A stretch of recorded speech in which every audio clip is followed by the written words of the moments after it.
It's your girl Arisza, licensed clinical social worker, test prep guru, your personal hype squad, whatever you need me to be to help you level up and pass that exam. You see, I gotta stop for a moment and show you guys I ordered me my hat from the Shopify store. If you in the actual YouTube channel, go down to it says shop and you can get your merch. Yes, baby. I got those establishment when you establish like LMSW established 2025, LCSW, all of that stuff. The mug, the little cute level up stuff, all of the stuff to keep you in test prep mode and just feeling good about your journey and what you know you're getting ready to do, which is get licensed. How many of you want to get licensed before Christmas? Put it in the comment section. Licensed before 2026. Yes, that is the goal. Do you know we are in the month of October? I don't know when you're watching the video. It's probably another month. But if you're watching the video when it's fresh and it's hitting, then it's definitely in the month of October. So we got all of October, all November, and all of December. We got 90 days rough left in this year. So what are you going to do to finish this year out with a bang? What are you going to do? I think at the bare minimum, you should invest in our weekly coaching sessions, because this next presentation I'm going to show you is something that we do in our weekly coaching, but it also gives you a glimpse of how well you think in the process of preparing for this exam and things you can do and things you can tap into to kind of help foster that learning environment. So we got tons of, I'm not going to say tons of courses because I just made some changes to it, but we have an amazing course and we have some other supplemental programs such as our boot camp and our weekly coaching that'll really, really get you into the point where you're ready to level up past this exam with the support from moi. Yes, I have made some changes to my programs. As some of you have heard, I offered a whole lot of stuff. We were like all over the place, but I scaled it in, made it a little skinny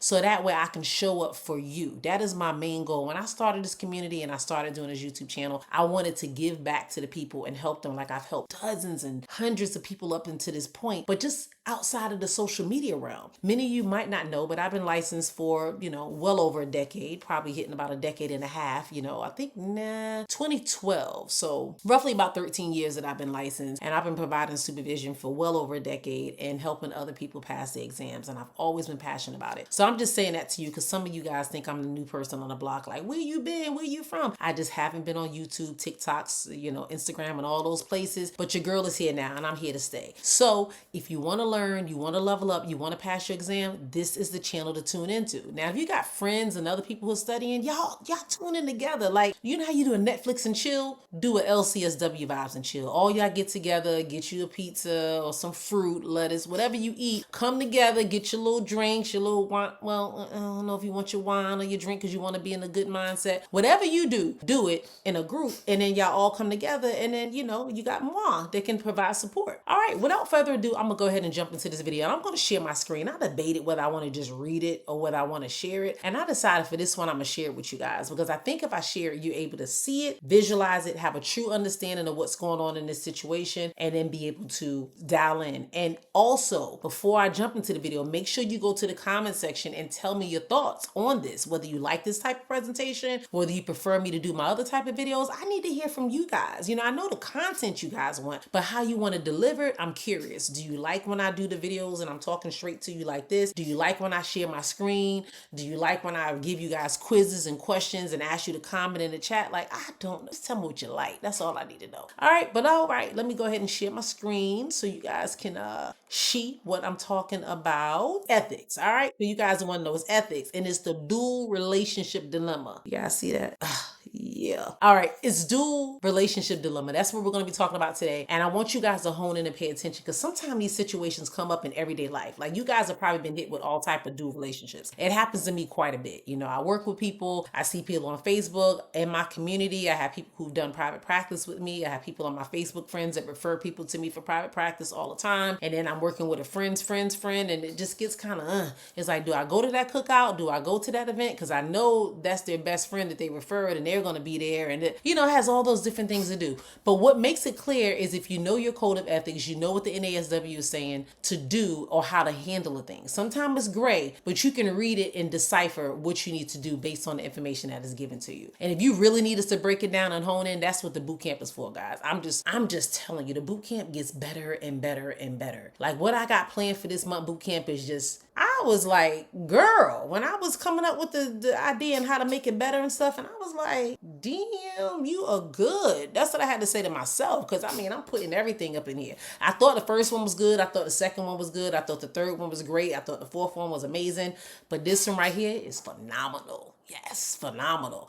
So anyways, if you haven't tapped into the boot camp yet and you're still struggling, you do not need to struggle alone. That is what I am here for in the community. We all going to help you rise up to the occasion and get them 4 letters behind your name.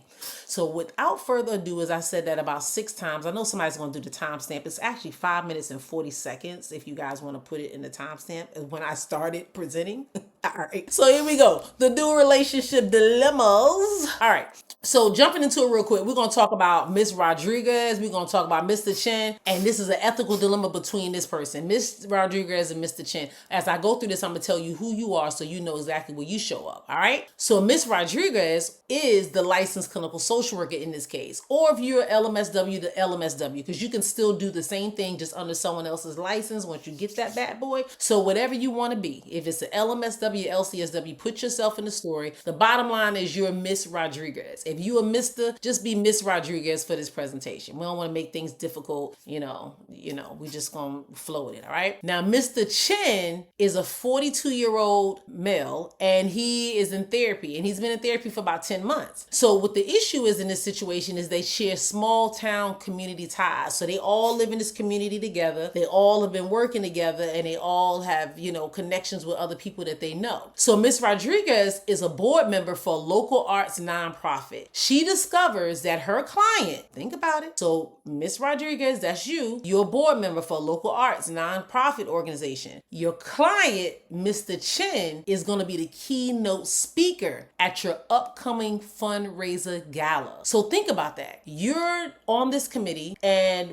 you're a member of this board, and they tell you, hey, so-and-so is going to be the keynote speaker. You can't say, oh my goodness, not Mr. Chen, my client. I've been seeing him for almost a year. Gotcha. Can't. All right, guys, real quick. I'm always talking about the community, the LCSW vibes. We leveling up. And this is the sneak peek of the community. As you can see, it's on and popping. We got a lot happening. I got ethics over here, human development, or study guides that you guys asked me about on the YouTube channels. All right there. Test questions. You just want to level up and learn and see if you can answer those questions. I'm testing your knowledge. Let me go back to the home screen. If you want to learn more about what services I offer and what other things are there, that is where you go to the learning tabs. We leveling up, so why don't you join so you can level up too? I do that, confidentiality. All right, so you got to think about this. All right, walk with me. All right, so Ms. Chen is the keynote. Mr. Chen is the keynote speaker at this upcoming fundraising gala, and the setting merges professional and those personal roles, because you got the therapeutic relationship, and then you got outside in the community as they're in their personal roles relationship. So let's see where it's going to go. When it comes to ethics, you have to know the difference between what you have a right to do and what is the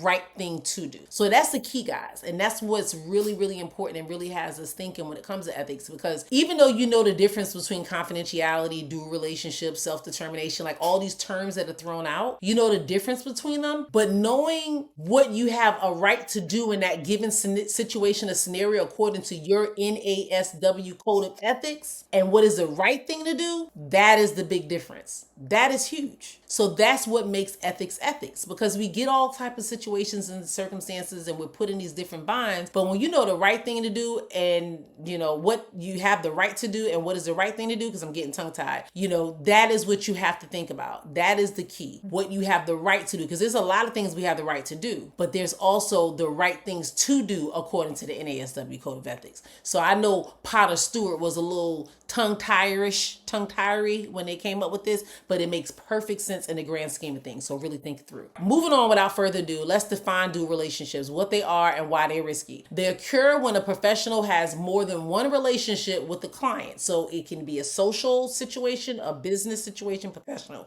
A lot of times you hear about it when a therapist might go to church and run into their client, or a therapist might be the youth pastor and the client comes in with their kids and their kids join the youth ministry. Stuff like that can put you in a really tough situation. So when you have these dual relationships, relationship, it increases the risk of conflict of interest, it increases the risk of confidential breaches, and it increases the risk of having those lines blurred. You know, it's really hard to set boundaries when the lines are a little blurry and you're not really sure which way to go, what to do. So that's why it's really important to try to alleviate, when at all possible, these dual relationships, but sometimes they just happen, as you can see in this scenario. So the NASW Code of Ethics urges that social workers avoid dual relationships whenever it's possible. Duh, of course we want to avoid them, but sometimes it's not possible. It just happens. And as you can see in this situation, it's happening. So let's see what we're going to do. We know that there's a gala. We know that there's overlapping rules, and we know that there's a dilemma brewing because of that. Because now you're going to be at this little event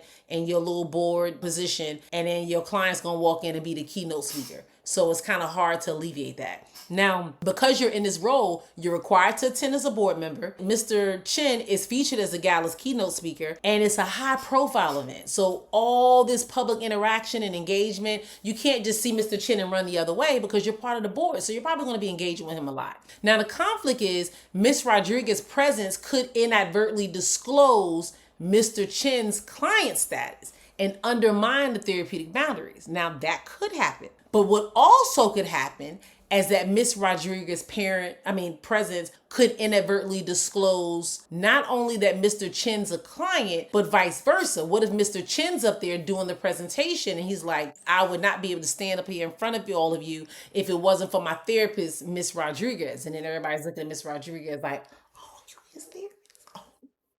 What? Ooh, I'm gonna work right. You know, that kind of thing. All right, so here's the immediate ethical challenge that I want you to think about when we talk about confidentiality and role confusion. So here we go. Risk. The client confidentiality may be compromised, and that's the risk you have right now.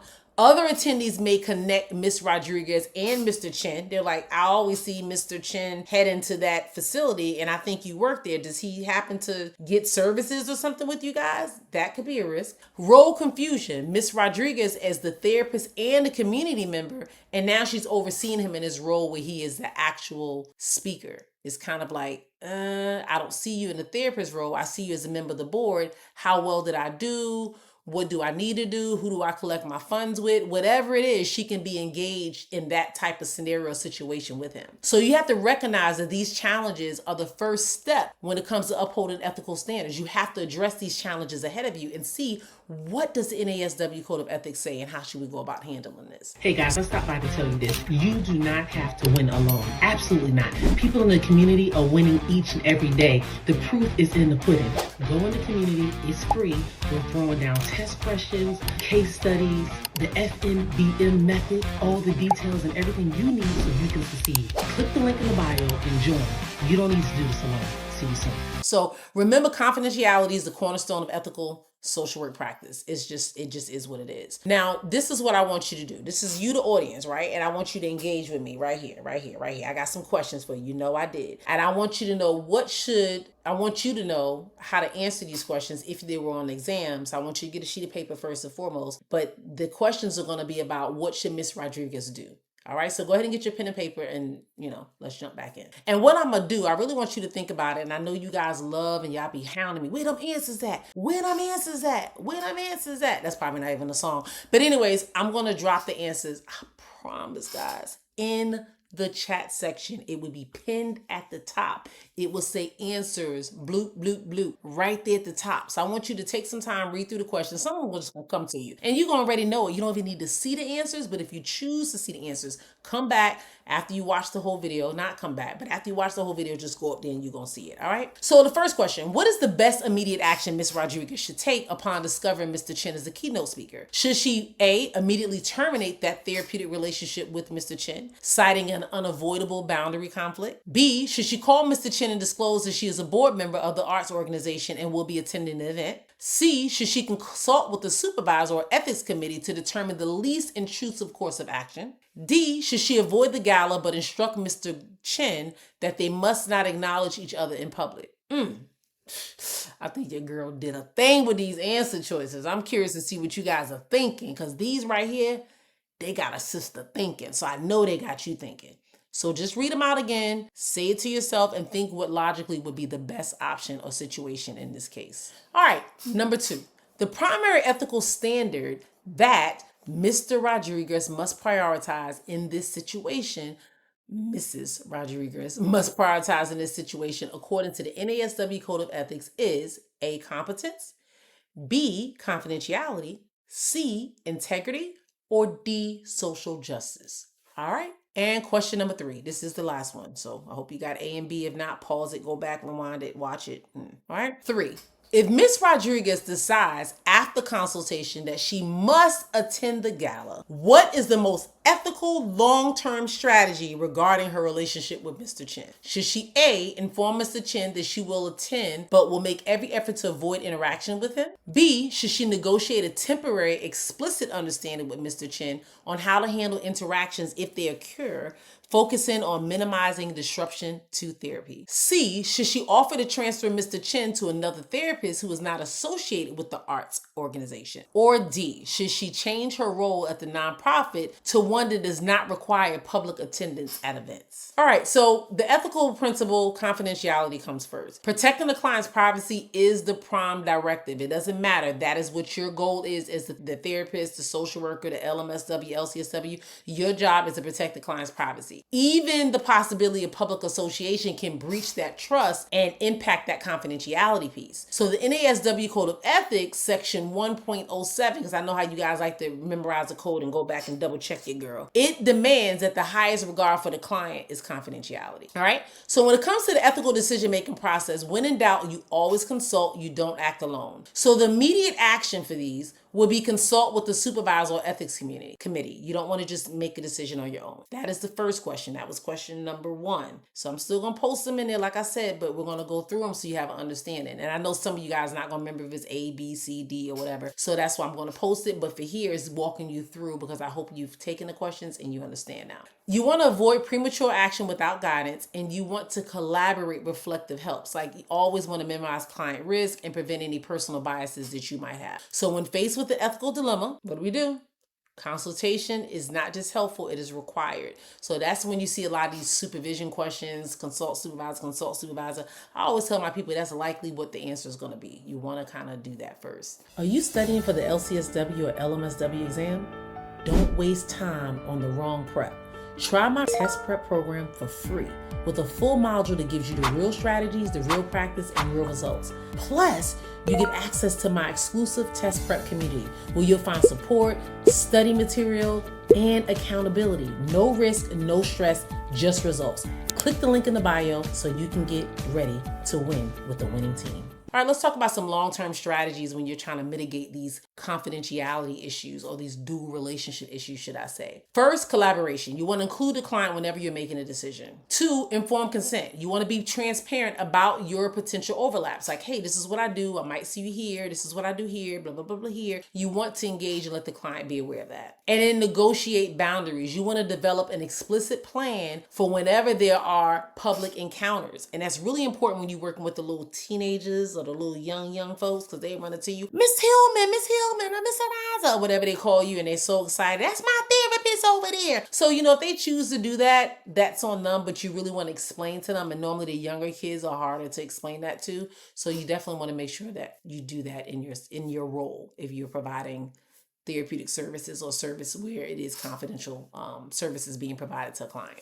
All right. In some cases, temporary arrangements or supervision might be necessary for any ongoing safety and trust issues. All right. So the best immediate action is to consult first. You do not act in isolation. Confidentiality is paramount, ethical standard. Best long-term approach, you always want to negotiate boundaries clearly with the client, considering their autonomy and ongoing care. So those are the best action, consultation. Confidentiality, best long-term approach, negotiate boundaries, and you want to kind of have a clear outline with the client and consider they have the right to make a decision. This is that self-determination piece. You want to give them the autonomy so they know what's happening, so they can kind of have a say-so in how things happen and how you engage with them and so forth. All right, always want to reference the NASW Code of Ethics because that's going to make sure that you're making the right decisions. All right, so some practical giveaways, managing unavoidable dual relationships in small communities. That happens a lot. You live in this little town, this little tiny town, there's 10 of y'all, and you trying to figure out what to do. I always use my show, Sweet Magnolias or Virgin River. Those are my little binge-worthy shows. It's like, oh God, it's so beautiful in that community. One doctor, one teacher, one lawyer, one therapist,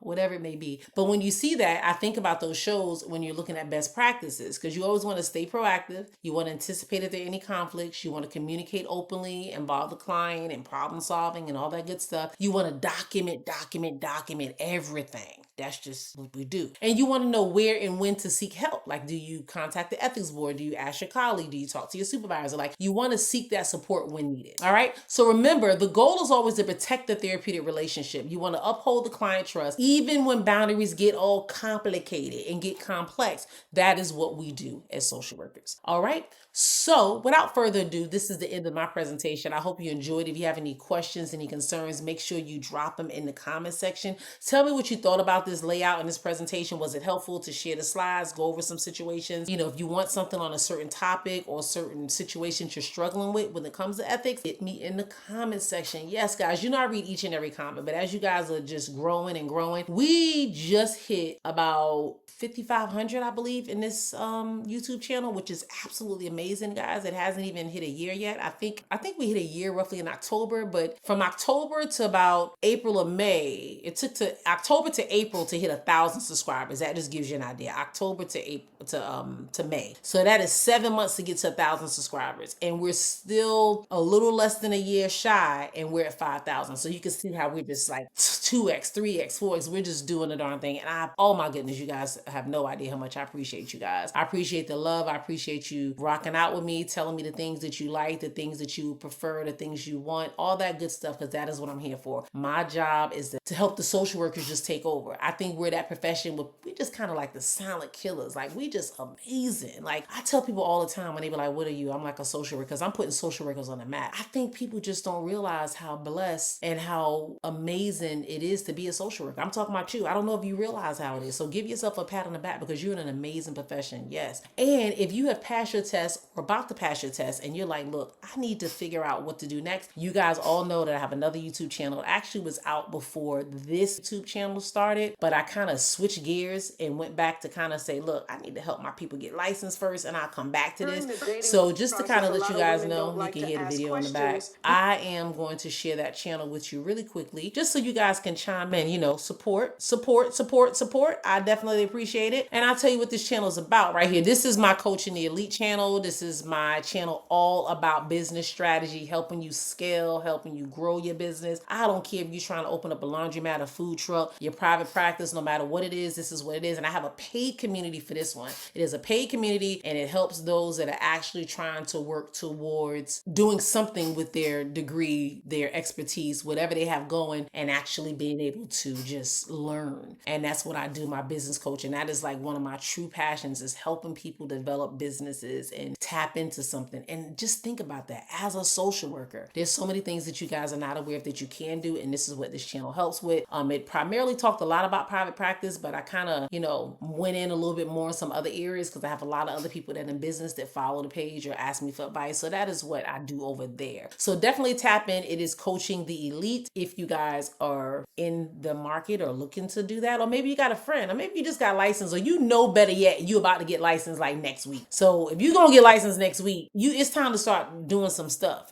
so that's the channel you want to go to. I'm gonna kind of help you do some stuff. All right. So anyways, thanks so much for rocking out with your girl. I appreciate it. Like always, if you have any questions, drop them in the comment section. Make sure you join the community, drop in, do a chat with me, do a consultation, whatever. I just want you guys to know that I love y'all, appreciate y'all, and I'm just here for the ride. And I love it when I get those messages. I must have got like at least 3 or 4 DMs today in Instagram, Facebook, TikTok, someplace, my business email account, people just message me telling me how they passed the exam and how I blessed them in some kind of way. And that's just an amazing, amazing feeling. I'm telling you, in the community itself, we've had well over 100 people pass the exam. The community didn't start roughly until about March or April. So we're looking at less than 6 months, the new kid on the block, and we've gotten well over 100. I think we're close to like 200 people passed in that actual community. So I'm all about social proof. I tell you that on my business channel. You gotta believe it. You gotta see it to believe it. I show numbers and everything. I don't want to just tell you guys something. So definitely, if you're interested, join the community, go to the community wins page and just go down and just count them. Just look like, ooh, they passed. Ooh, they, ooh.